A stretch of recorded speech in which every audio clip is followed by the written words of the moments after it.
주셔서 감사하며 예수 그리스도 이름으로 기도합니다. 아멘. 좋게 보려는 마음, 좋게 보려는 마음이라는 제목으로 오늘 하나님 말씀 함께 나누도록 하겠습니다. 한번 제목을 따라 한번 읽어보겠습니다. 좋게 보려는 마음.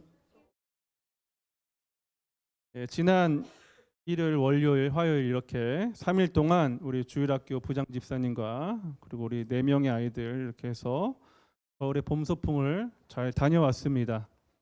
아이들과 동물원에 가서 동물도 보고요. 놀이동산에서 놀이기구도 타면서 즐거운 시간을 함께 보냈습니다. 우리 이 모든 과정에 우리 하나님의 인도하심과 또 교회 성도님들 그리고 안양에 계시는 성도님들의 섬세한 섬김에 대해서 고개 숙여서 감사의 말씀을 전해드립니다. 이번에 갔다 오면서 몇몇 성도님들께서 장거리 여행을 하는데 어린 아이들 데리고 갔다 오는 것이 힘들지 않겠느냐, 힘들지 않았느냐 하고 물어보셨어요. 그런데 저는 힘들지 않았습니다. 왜냐하면은 아이들이 대체적으로 순하고 어른들의 지시에 잘 따라줬기 때문입니다. 밥을 먹을 때도 별 불평 없이 잘 먹었고요. 놀이기구를 탈 때도 지시에 잘 따라줬습니다. 잠을 잘 때도 잘 잤습니다. 너무너무 사랑스러운 아이들과 함께한 시간이 저에게도 즐거운 시간이었습니다. 여러분, 이런 아이들을 사랑하는 것은 어려운 일이 아니에요. 너무 자연스러운 일이죠. 그러나 여러분, 아이들과 여행해 보신 분들은 아시겠지만 아무리 아이들이라고 할지라도 거칠고 폭력적이거나 함께하는 여행에서 자기 주장만 하는 까다로운 아이들과 함께하는 것은 어렵습니다. 그리고 그 아이들을 사랑하는 일은 더더욱 어렵습니다. 저희가 이번에 우리 아이들과 갔던 놀이동산은 제가 어릴 때부터 갔던 놀이동산이에요. 그래서 저에게 추억이 남다릅니다. 제가 아버지랑 어머니랑 같이 갔던 놀이동산이기도 하고 또 이렇게 우리 교회 아이들 데리고서 가니까 생각이 남다르다 이거예요. 제가 아이들에게는 우리 같이 간 아이들에게는 이야기를 안 했는데 어릴 때 부모님께서 저를 같은 놀이동산에 억지로 데리고 가신 적이 있어요. 초등학교 고학년 때 억지로 없는 돈에 억지로 가족 여행을 해가지고 이렇게 데리고 가신 적이 있어요. 그런데 제가 함께 있는 내내 싫은 티를 그렇게 냈습니다. 결국에는 화가 나가지고 부모님 앞에서 자유여행권을 팍팍 찢어버렸어요. 못돼 먹은 아이죠. 그때 당황하시던 부모님 표정이 아직도 생생합니다.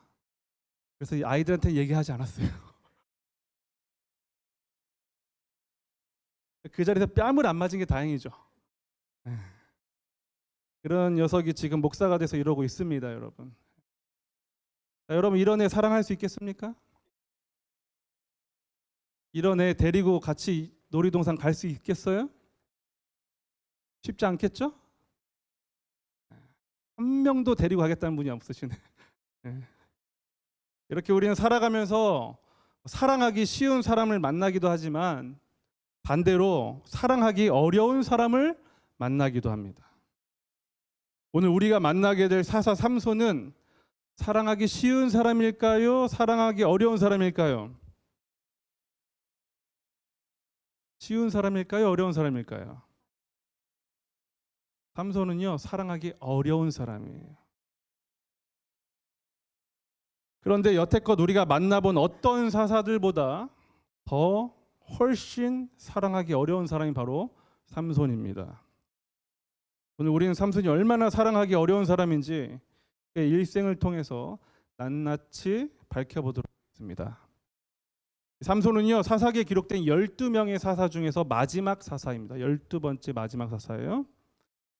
이 사사가 활동하던 시대 또한 그들의 조상들과 같이 하나님을 버리고 우상 숭배를 함으로써 이 이웃 나라였던 블레셋의 지배를 받던 시대입니다. 그런데 이 삼손의 시대는 이 앞전 시대랑 또 다른 면이 있어요. 뭐냐면은 어려움을 당하는데 압제를 당하고 있는데도 하나님께 도움을 요청했다는 기록이 없습니다. 그만큼 영적으로 무뎌졌고 또 자신들의 상태가 심각한 것도 모르던 시대가 바로 이 삼손이 살던 시대였습니다. 이 삼손은요, 원래 불임 가정에서 태어났습니다. 부모님이 자녀를 갖지 못했어요. 그런데 어느 날 갑자기 천사가 나타나서 아들을 낳을 것이라고 말해줍니다. 그리고 태어날 아이는 머리카락을 자르지 말고 포도주를 마시게도 하지 말고 부정한 것을 만지지도 않게 하는 나시린이라는 특별하게 선택받은 자들로서 구별해서 살도록 명령했습니다. 천사가. 삼손은요, 하나님으로부터 특별한 힘을 받아가지고 자라면서 아주 강해졌습니다. 삼손은 이 사자도 맨손으로 찢어 죽일 정도로 엄청난 힘을 가진 소유자가 바로 이 삼손입니다. 이 삼손이 커가지고 결혼할 때가 됐죠. 삼손이 이웃 나라이자 자신의 조국인 이스라엘을 괴롭히는 이 블레셋 여자에게 반하여 가지고 그 여자하고 결혼하고자 했습니다. 그런데 이게 문제가 되는 것이 당시 이스라엘 사람들은 외국인들하고 결혼하지 못하게 하는 법이 있었어요. 당시에는. 그래서 그의 부모님은 결사반대를 했죠. 그런데 삼손의 고집은 꺾을 수가 없었습니다. 결국 삼손은요, 부모님의 경고를 무시한 채 율법을 어기면서 블레셋 여인과 결혼을 추진합니다. 여러분, 이런 사람 주변에도 있지 않아요? 자기 감정과 본능에만 이끌려서 믿는 사람들의 진심 어린 조언은 무시하고 결국에는 하나님의 말씀까지도 쉽게 어기는 사람, 삼손이 바로 그런 사람이었습니다. 말릴 수 없어요. 고집쟁이거든요. 삼손은요, 이 여자를 만나기 위해서 가는 길에 갑자기 어린 사자가 삼손에게 달려들게 됩니다. 그 순간 여호와의 영이 삼손에게 강하게 내려왔고요. 그는 사자를 새끼 염소를 찢듯이 맨손으로 찢어버렸어요. 엄청난 힘의 소유자죠. 그런데 이 일을 부모님께는 말씀드리지 않았습니다. 얼마 뒤 같은 길을 다시 지나가다가 자신이 찢어 죽인 사자의 시체를 보게 됩니다. 그런데 그 사자의 시체 안에는요, 이 벌떼와 꿀이 들어 있었어요. 삼손은 꿀을 손으로 떠서 먹었고 또 아무렇지도 않게 그 꿀을 부모님에게 드렸습니다. 하지만 삼손은 나시린이었습니다. 나시린은요, 절대 만지지 말아야 할 게 있었는데 죽은 시체를 만지면 안 됩니다. 그런데 만진 거예요.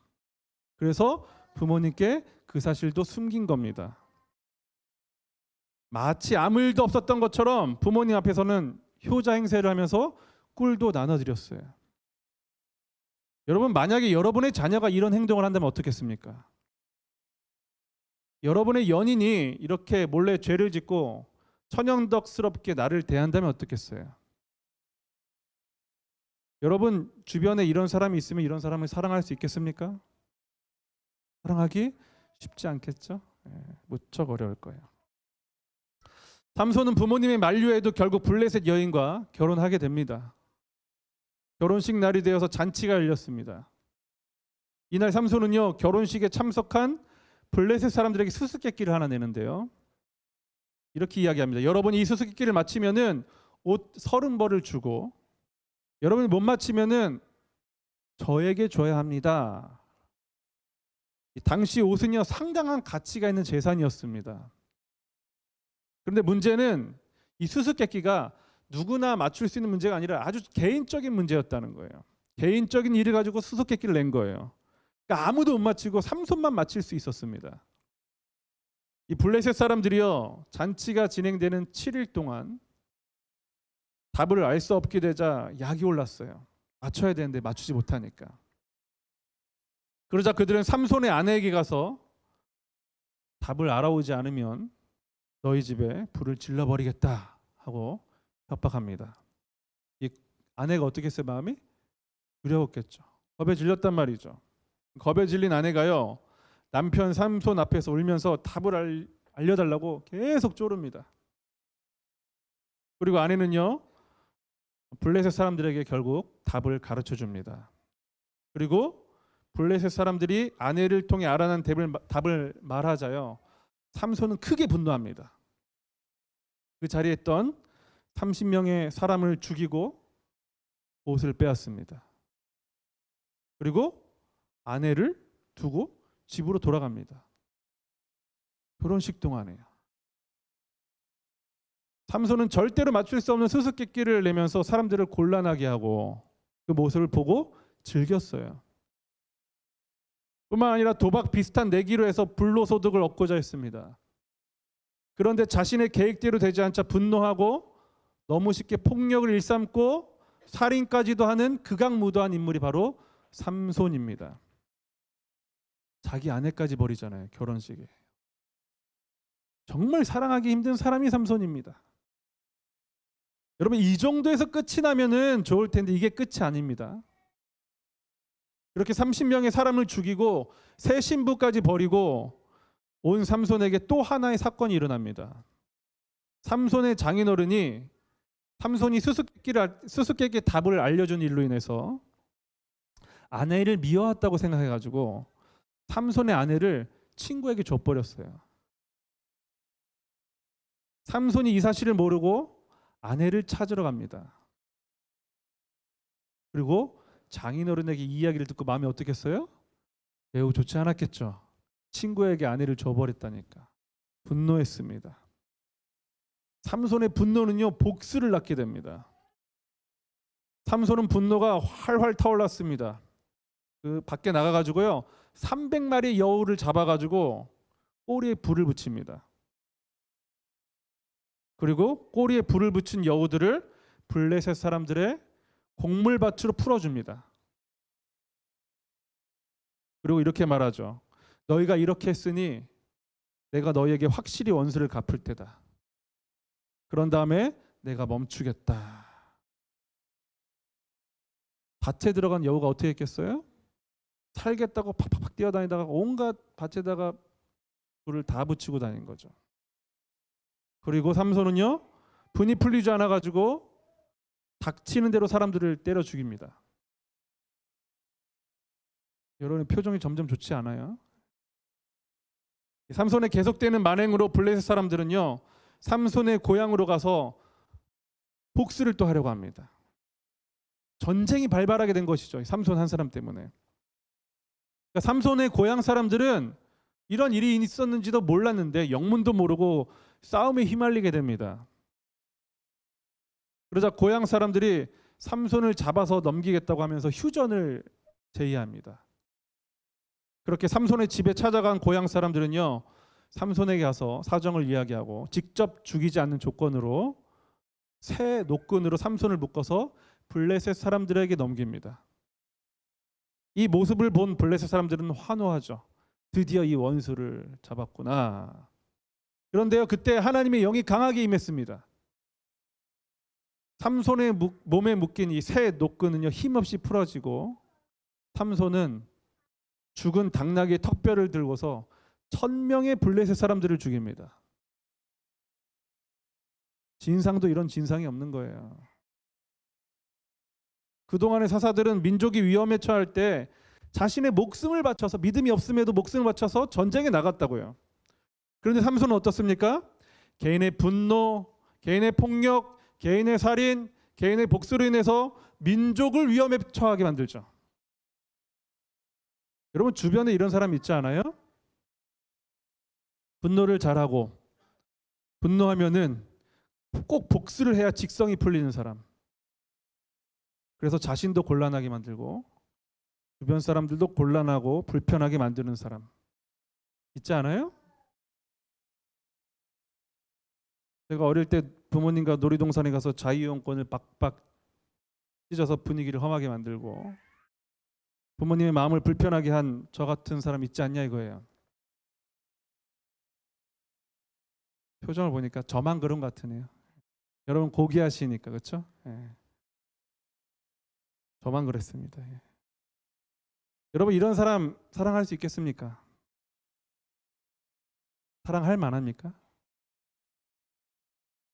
여러분 점입가경이란 말씀 아시죠? 사자성어 점입가경. 사전을 찾아보니까 이렇게 설명합니다. 들어갈수록 재미가 있음. 시간이 지날수록 하는 짓이나 몰골이 더욱 꼴불견임을 비유적으로 이르는 말. 사전에 이렇게 써 있습니다. 삼손을 설명하기 딱 좋은 사자성어예요. 점입가경, 꼴불견. 삼손은요 단순히 즉흥적이고 폭력적인 사람이 아니었습니다. 심지어 창녀의 집에도 쉽게 드나드는 사람이었어요. 삼손은요 나실인으로서 외국인을 만나서도 안 되었지만 성적인 죄도 가볍게 생각하는 사람이었습니다. 뿐만 아니라 이렇게 책임지지 않는 관계를 쉽게 만드는 사람이 바로 삼손이었습니다.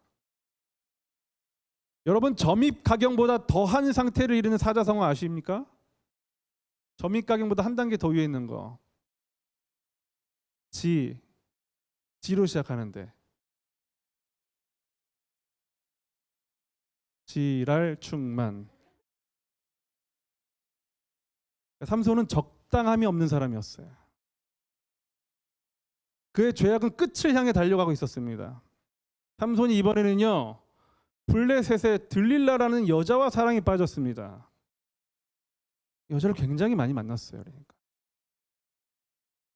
블레셋 사람들이 삼손이 이번에는 들릴라라는 여자와 사랑에 빠졌다는 소식을 듣고서는 들릴라를 스파이 삼아서 삼손의 힘이 어디서 나오는지 알아내도록 합니다. 결국 들릴라는 삼손의 마음을 사로잡았습니다. 그리고 삼손의 큰 힘이 어디서 나오는지 물어봤어요. 그러나 삼손은 들릴라에게 3번이나 거짓말하면서 쉽게 답을 가르쳐주지 않았습니다. 하지만 들릴라는 포기하지 않았고요. 날마다 졸랐습니다. 결국 삼손은 자신의 힘이 머리카락에서 나온다는 사실을 가르쳐주므로 비밀을 누설하죠. 그날 들릴라는 삼손이 잠든 틈을 타서 그의 머리카락을 잘랐고 그의 힘이 떠났다는 것을 확인합니다. 이때 블레셋 사람들이 삼손을 잡아서 삼손의 2 눈을 뽑고 청동 사슬로 묶었습니다. 힘이 세니까요. 그리고 감옥에서 맷돌을 돌리게 합니다. 그리고 조롱합니다. 구경거리 삼았어요. 천하의 삼손의 꼴을 보아라 하면서 구경했다고요. 하나님께서 민족을 위해서 사용하라고 준 능력을 사사로운 일에 일생 동안 쓴 사람이 바로 사사 삼손입니다. 삼손은요 하나님의 율법을 어기고요 나실인의 서약을 위반했습니다. 사사로서 공동체적 책임감 대신에 개인적인 일에 힘과 권력을 사용했습니다. 뿐만 아니라 개인의 성적, 폭력적 욕망에 절제함 없이 분노와 복수로 모든 일을 대했습니다. 삼손은요 나실인으로서도 실패자고요 사사로서도 실패자고 종교인이 아닌 한 인간으로서도 실패자입니다. 여러분 다시 한번 여쭤볼게요. 이런 사람 사랑할 수 있겠습니까? 사랑할 만한 가치가 있는 사람입니까? 여러분 이런 사람은요 사랑의 대상이 아니라 어떤 대상이냐면 빨리 버려야 할 사람, 빨리 손절해야 할 사람이라고요. 그렇게 보는 게 좋을 겁니다. 저에게 이런 사람을 사랑하라고 한다면은 저는 사랑하고 싶지 않아요. 여러분은 어떠십니까? 여러분의 표정을 보니까 저랑 비슷한 생각을 하시는 것 같아요. 여러분 우리는요 이런 막대 먹은 인간을 사랑할 수 없습니다. 사랑하기도 싫고요. 사랑할 가치도 없고요. 삼손에 대한 저와 여러분의 평가는 여기서 끝이 났어요. 그렇죠? 더 평가할 게 없습니다. 그런데요 사사기는요 삼손의 이야기를 이렇게 마무리하지 않습니다. 여러분 잘 대답하십시오. 이 이야기의 주인공이 누구예요? 잘 대답하십시오. 이 이야기의 주인공이 누구예요? 하나님이라고요. 삼손이 아니에요. 주인공이. 이 이야기의 주인공은 이스라엘의 왕이신 여호와 하나님이세요. 그러니까 삼손에 대한 우리의 평가는 재활용이 안 되는 인간으로 끝이 났어요. 우리의 평가는. 그런데 사사기의 주인공이신 하나님의 평가는요 전혀 다릅니다. 우리하고. 히브리서 11장 32절과 33절을 볼게요. 히브리서 11장 32절과 33절입니다. 같이 한번 읽어보겠습니다. 시작. 더 많은 이야기가 필요합니까? 기드온, 바락, 삼손, 입다, 다윗, 사무엘 그리고 다른 예언자들을 다 말하려면 시간이 모자랄 것입니다. 그들은 믿음으로 나라들을 정복하고 옳은 일을 하였으며 하나님께서 약속하신 것들을 받았고 사자의 입을 막았습니다. 여러분, 삼손에 대한 하나님의 평가가 어때요? 믿음의 모델이라고 제시하고 있어요. 우리는 재활용도 안 되는 쓰레기 같은 인간으로 평가를 했는데요. 신약 성경에 와서 히브리서에서는 믿음의 모델로 삼손을 제시하고 있습니다. 여기 믿음의 모델이라고 제시되는 사람들의 한 면면을 보면요, 상당히 이거 난해합니다. 여러분, 다윗과 사무엘은요, 6사람을 제시했는데 다윗과 사무엘은요 제법 모범이 될 만한 사람들이에요. 그래도 본받을 게 있는 사람들이라고요. 다윗은요 하나님의 마음에 합한 자라고 평가받았고요. 또 사무엘은요 어릴 적부터 하나님의 음성을 듣고 평생을 하나님만 섬긴 순결한 주님의 자녀였습니다. 본받을 만해요. 그래서 아직도 사람들이 다윗이라는 이름이나 사무엘이라는 이름을 아들에게 지어주죠. 이름을. 그렇죠? 이건 전 세계적으로 가장 흔한 이름 중에 하나가 다윗과 사무엘입니다. 괜찮다고 생각하는 거예요.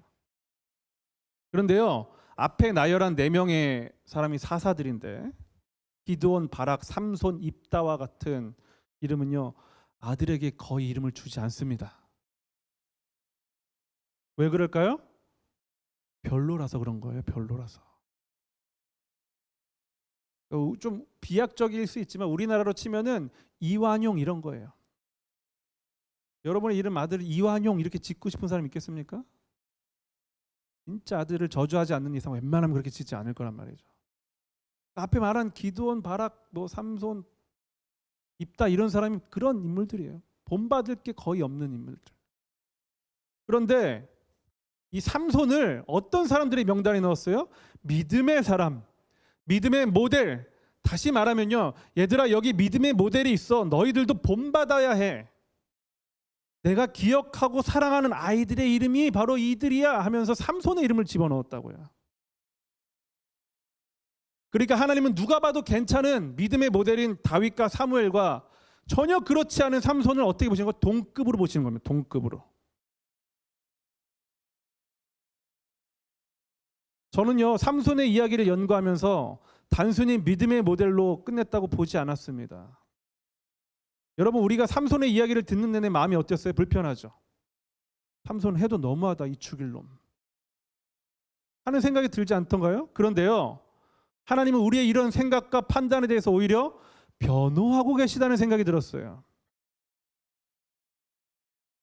야, 이 인간들아, 너희 눈에는 내 백성이, 내 자녀들이 쳐 죽일 놈으로 보여도 내 눈에는 그렇지 않아. 내가 변호해 볼까? 너희들 삼손이 어떻게 죽었는지 알아? 삼손이 비록 눈알이 뽑히고 맷돌이나 돌리며 블레셋 사람들의 조롱거리로 전락했지만, 그래서 마지막 역전의 복수심에 불탔지만 나를 찾았다고. 삼손은 나에게 도움을 요청했어.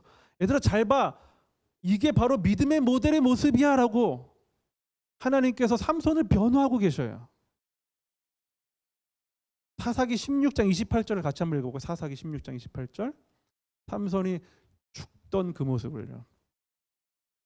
자, 같이 읽었습니다. 시작. 그때 삼손이 여호와께 기도했습니다. 주 하나님, 저를 기억해 주십시오. 하나님, 저에게 한 번만 더 힘을 주십시오. 내 두 눈을 뽑아버린 이 블레셋 사람들에게 원수를 갚게 해 주십시오. 하나님을 찾긴 찾았는데 끝까지 사사로운 감정으로 하나님을 찾았어요. 어때요? 저는 이 설교를 마무리하면서도 여러분에게 감히 삼손처럼 믿음 생활하십시오라고 말하지 못하겠어요. 저는 이렇게 말하고 싶어요. 제 마음은, 여러분 삼손처럼 살지 마십시오.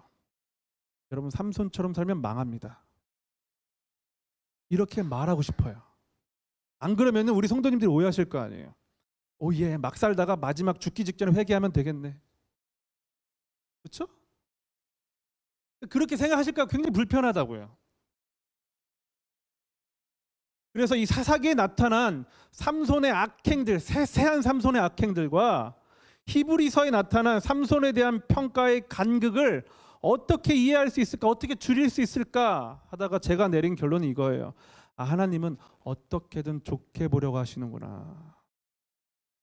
이게 복음이구나. 좋게 보려는 마음. 혹시 여러분 이렇게 생각하고 계실까요? 그래도 나는 삼손보다는 나은데.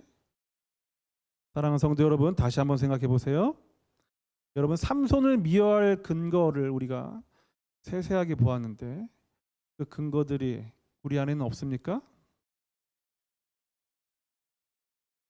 여러분, 그 근거가 하나라도 있다면은 우리는 사람에게도 미움받을 대상이고요, 하나님께도 미움받을 대상입니다.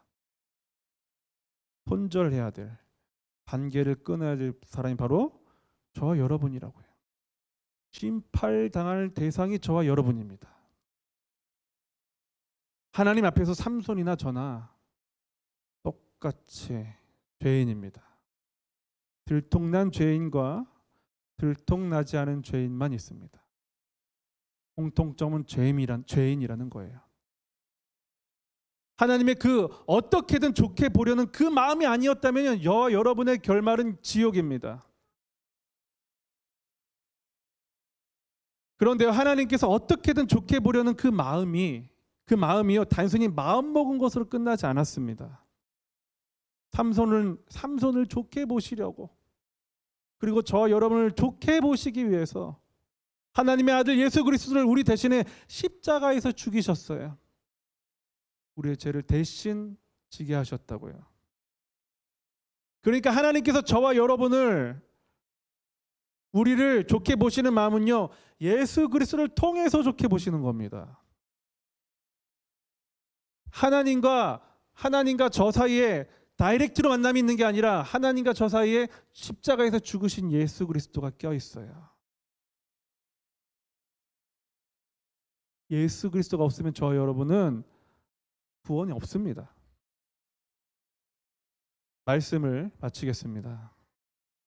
왕이신 하나님은요, 자신의 백성들을, 자신의 자녀들의 만 가지 단점을 덮어버리시고 한 가지 장점을 확대해서 보시는 분이세요.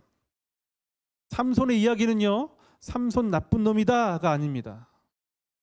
오늘 삼손의 이야기를 통해서 우리가 알아야 될 것은 내가 얼마나 잘하고 있느냐가 아니에요. 하나님께서 나를 사랑하시기 위해서, 나를 좋게 보시기 위해서 얼마나 애쓰시는가가 바로 이 삼손 이야기의 주제라고요. 삼손을 변호하신 하나님께서 저와 여러분의 죄악을 변호해 주신다는 사실을 믿으시기 바랍니다. 여러분, 이런 하나님의 사랑의 수고를 믿고 그 사랑의 풍성함을 누리면서 사랑하기 쉬운 사람뿐만 아니라 사랑하기 어려운 사람까지 사랑할 수 있는 그러한 사랑의 실력이 자라나는 우리 하나님의 사랑을 담는 저 여러분 될 수 있기를 우리 주 예수 그리스도 이름으로 축복합니다. 다 같이 자리에 일어나셔서 우리 하나님의 말씀을 기억하면서 나의 안에 거하라 찬양합니다.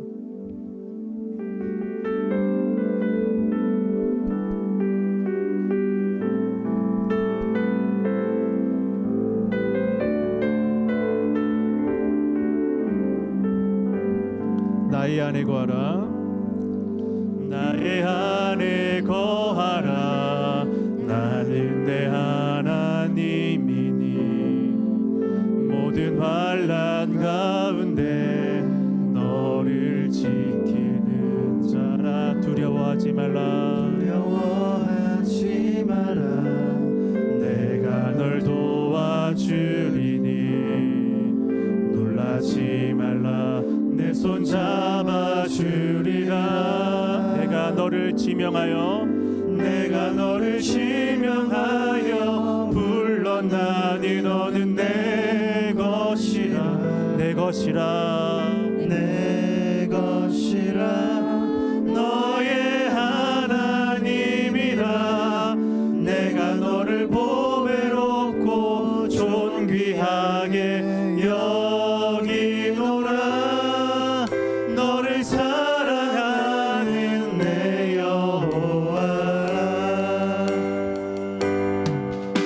같이 이번에 목소리 높여 찬양합니다. 나의 안에 거하라. 나는 내 하나님이니 모든 환난 가운데 너를 지키는 자라. 두려워하지 말라. 내가 널 도와주리니 놀라지 말라. 내 손 잡아주리라. 내가 너를 심령하여 불렀나니 너는 내 것이라. 내 것이라. 너의 하나님이라. 내가 너를 보배롭고 존귀하게 여기노라. 너를 사랑하는 내 영. 내가 너를 지명하여 불렀나니 너는 내 것이라. 내 것이라. 너의 하나님이라. 내가 너를 보배롭고 존귀하게 여기노라. 너를 사랑하는. 한 번 더 고백합니다. 하나님의 음성입니다. 내가 너를 지명하여 불렀나니 너는 내 것이라. 내 것이라. 너의 하나님이라. 내가 너를 보배롭고 존귀하게 여기노라. 너를 사랑하는 내 여호와. 마지막으로 한 번 더 내가 너를 지명하여 불렀나니 너는 내 것이라. 내 것이라. 너의 하나님이라. 내가 너를 보배롭고 존귀하게 여기노라. 너를 사랑하는 내 여호와라. 다 같이 이 시간에 잠시 기도하겠습니다. 오늘 말씀을 기억하십시오. 여러분, 우리 주제는요, 신앙생활은요, 내가 얼마나 잘하느냐가 주제가 아닙니다. 우리 하나님께 나를 좋게 보시려고 얼마나 애쓰시는가를 경험하는 게 신앙생활의 핵심이라고요. 여러분, 그러니까 나의 어떠함 때문에 실망하지도 마시고 주저앉을 필요도 없습니다. 그런데 해야 할 일이 있어요. 하나님께 나를 좋게 보시려고 애쓰는 그 마음을 헤아리려고 애쓰셔야 돼요. 여기에 헌신하셔야 됩니다. 그리고 받은 사랑을 가지고서 세상으로 나아가서 좋게 보려는 마음, 내가 사랑하기 어려운 사람들을 좋게 보기 위해서 애쓰셔야 돼요. 근데 그거는 내가 얼마나 소중한 사람인지 깨달을 때 할 수 있는 거예요. 내가 얼마나 큰 죄인인지를, 삼손과 같은 재활용이 안 되는 인간인지를 깨닫고 난 다음에 할 수 있는 거라고요. 여러분, 기도하십시오. 하나님, 그 사랑을 깊이 경험하게 하여 주시옵소서. 내가 사랑할 수 없는 사랑에게 좋게 보려는 그 마음을 가지고서 세상을 향해 나아갈 수 있도록 하나님 함께하여 주시옵소서. 다 같이 주여 한번 해주시고 기도합니다. 주여.